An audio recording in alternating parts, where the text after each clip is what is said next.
Hey there, welcome to my channel. My name is Sean, and in today's tutorial I'm going to be showing you how to make a quick and easy passport cover. I love changing my passport covers out ever so often. Sometimes I switch back to previous passport covers. But yeah, today I wanted to make a new one, so I figured I would show you how easy it is to make these. Now I'm gonna go over the supplies, and then we're gonna pin our fabric together and then go over to the sewing machine. So I do have my 2 pieces of fabric cut out, and this is gonna be my outer fabric, this is gonna be my inner fabric. Now you can use the same fabric for both your outer and your inner pieces if you want to. I just wanted to have contrasting fabrics that I'm using for this particular passport cover. And the measurements will be 14 by 6.5. So 14 inches long, and then we're going to have it 6.5 inches high. And that's for each piece. You want them cut out the exact same size. You will need either some wonder clips or some pins. You'll need your ironing board or your mat or whatever you use to iron on. And then you'll also need an iron also. And so we're going to go ahead and start putting this together. And the fun thing I love about this project is that you can use scrap fabric. So you don't have to go out and buy a whole yard of fabric or a half a yard of fabric. You can use some scraps that you already have. So that is why I'm constantly changing my passport covers, because I always have a ton of scrap fabric. So if you have a print on your fabric, you'll want to make sure that you're putting it right side facing up. So if you have a wrong and a right side, your wrong side should be laying on your workspace, and your pretty side, with your pattern or your print, should be face up. And then your outer fabric should be pretty side or right side facing down. So the right side of the inner fabric and the right side of the outer fabric will be facing each other. And you just want to lay those on top. Make sure you line that up. And then you can either clip it around or you can pin it. I am just going to use some clips. I was going to use my pins, but I'll just use the clips. And I'm just going to put about a few clips on each side. And we do want to mark where we need to leave an opening so we don't sew our passport cover together. And so then on this side, I'm just going to put a clip there and a clip there. And I'm going to leave about 2 inches open on one of the sides. You just want to leave a little opening because we're going to have to turn this right side out. So this is how mine is looking. I have my clips on there, or you can pin it. And then now we're ready to go over to the sewing machine. And another thing, if you want your passport cover to have more structure, you can use like a fusible interfacing. You can even use batting and quilt these if you want to, but the passport cover itself gives it enough structure, so I'm not going to add any interfacing, but that is an option if you want to do so. But let's go ahead and go over to the sewing machine, get this stitched out and turned right side out, and then I'll show you the next step. Okay, so now we are at the machine, and then we are and I'm just going to move this clip down a little bit. And so we are just going to sew completely around. Don't forget to leave your gap there, your opening there. And so we're just going to go ahead and sew all the way around, and then we are going to back tack both where we start and stop so we can make sure we lock in our thread. All right, so and I am going to do this at a 1/4 inch seam allowance. Yeah, about right there. And then I'm going to start it right there. So I'm going to go ahead and remove my clip, and then again we're just going to stitch all the way around, and don't forget to back tack.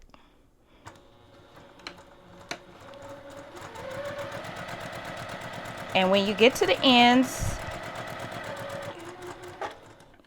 you just want to pivot. So keep your needle in the down position and then just pivot. And I'm just making sure we still are at a 1/4. We are good. I'm gonna move that clip and we're gonna keep on to the next side.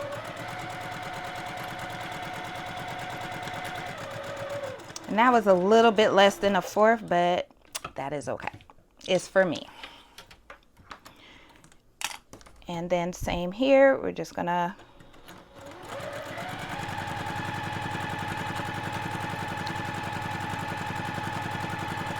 stitch all the way down. Now I'm just gonna slow down when I get to those corners so I can pivot. Move my clip.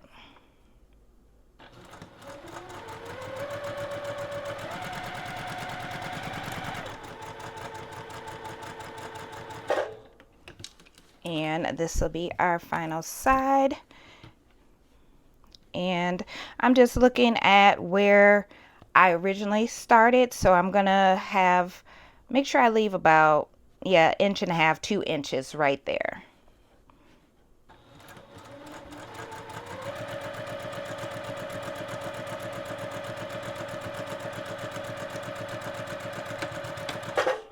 All right, and so that is that.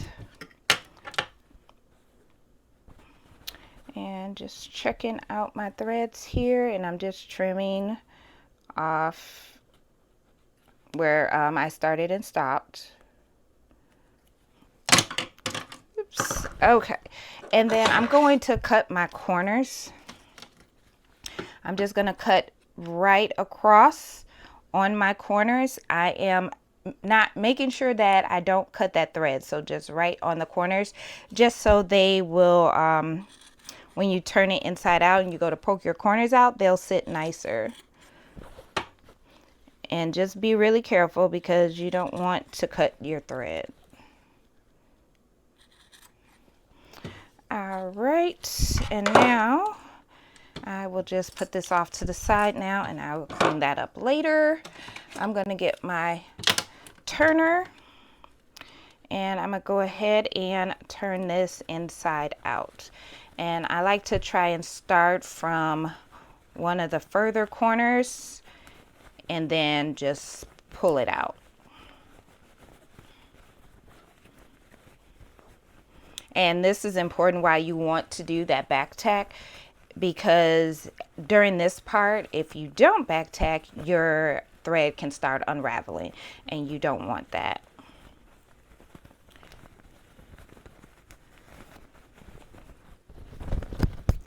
And then once I get everything poked out and turned out, then we'll go back over to the iron. We're going to iron, and we'll top stitch around, and then we'll do our little pockets on the inside, and this will be done. So really, realistically, this is a project that you could do in about 15 minutes once you have your fabric cut. And if you don't have a one of these pointer things, you can use something sharp. Just be careful, especially if you're using scissors, because you can easily just cut right through, cut a hole right through your fabric. So just use something sharp. Sometimes I'll just use my nails, and it gets the job done.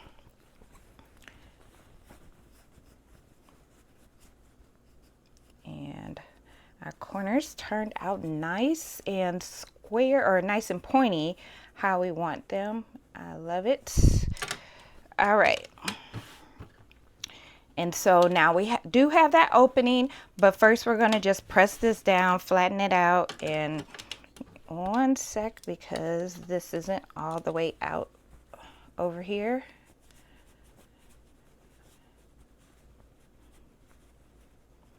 Didn't realize I missed a corner. Okay. I'm just taking a look. And so I'm going to take you back over to the other room, and we'll get this iron, and then we'll come back over here and finish it up. So let's go over to the other room. Okay, so let's go ahead and get this ironed, and then we can get back over to the machine so we can do our top stitch. And that opening that we have there, we're just going to kind of just smooth that out, make sure that the fabric is tucked in right there. And just waiting for my iron to finish warming up, and we are good. And then I am just going to just iron that flat.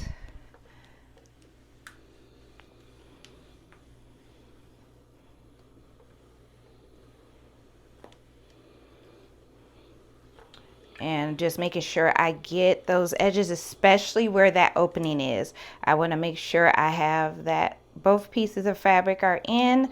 That way when I go to do that top stitch around, that it does close that shut.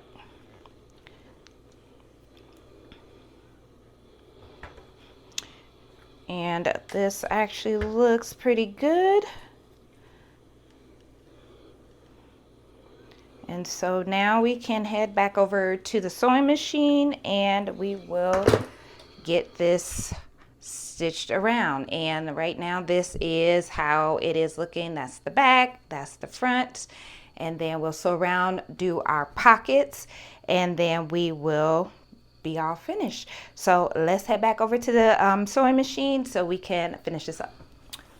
Okay, so now we are back at the sewing machine and we are ready to go ahead and do our top stitch around. And I probably could have gotten that, pushed that in a little bit more, but hey, it is what it is at this point, and it's for me. So I am going to do a 1/4 inch seam line or stitch all the way around. You can do an 1/8 of an inch if you want to have it closer to the very edge of the fabric. So depending on, you know, how close you want your stitching to be, I would go either an 1/8 or 1/4 as far as for your top stitch. So I'm gonna do mine at 1/4, and I'm just lining it up with the guide on my machine. And then I'm just going to stitch right down and on around. So and I'm going to pay attention to that opening to make sure that that gets closed. And I am going to do a back stitch as well for when I start and stop.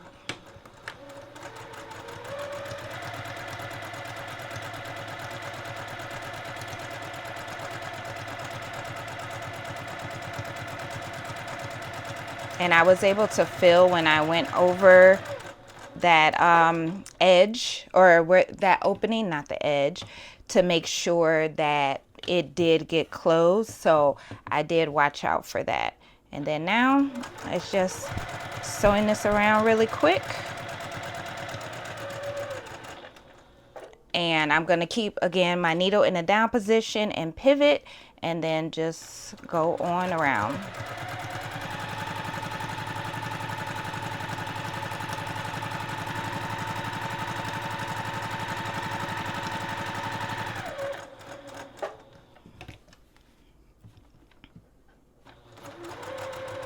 And we're already back to our starting point. And so I want to make sure that I do a back tack right there.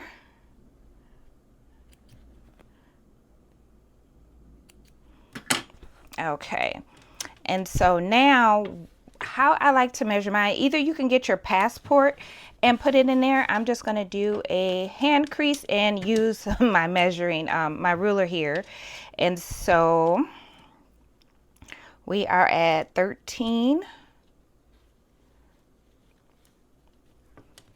And so I just want to put that, let's see, I'm going to do 2.5 on each side. I believe I wrote my numbers down and I probably should have brought them in here with me.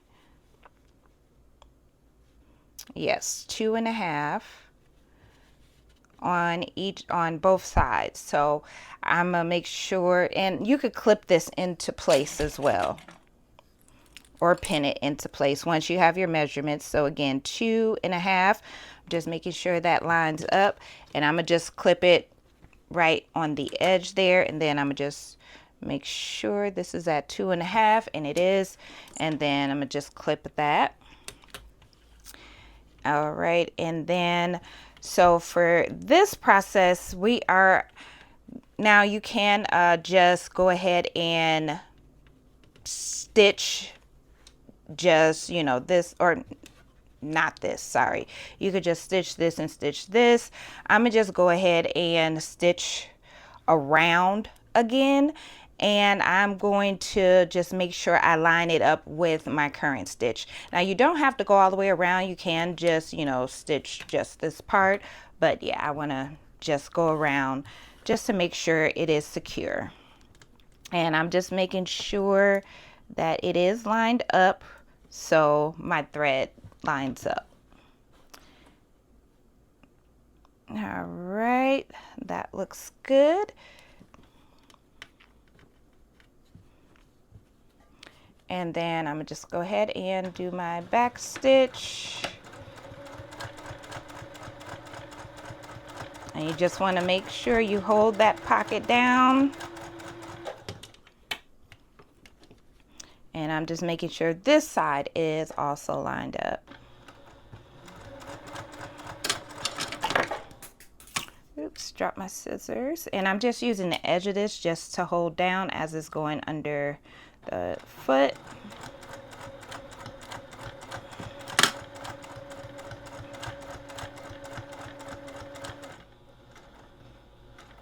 And I am going to pivot and sew down.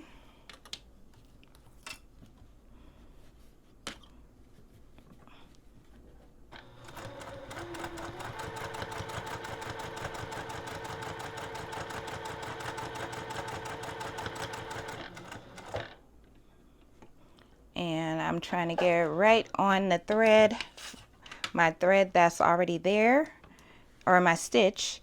And that is exactly what I did here. And then I'm just going to, same thing, just go around. And I'm just gonna make sure that is good and flat. I'm gonna remove my clip. And I just want to line that other pocket up.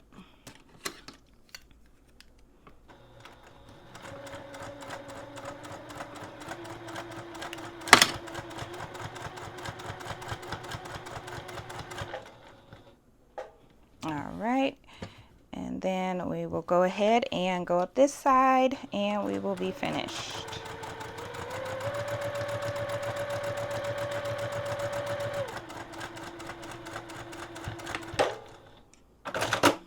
And let me grab my scissors off the floor.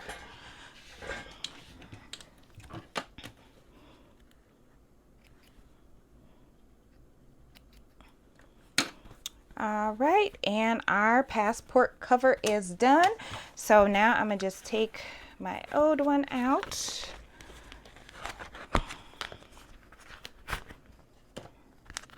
And then I will put the new one in.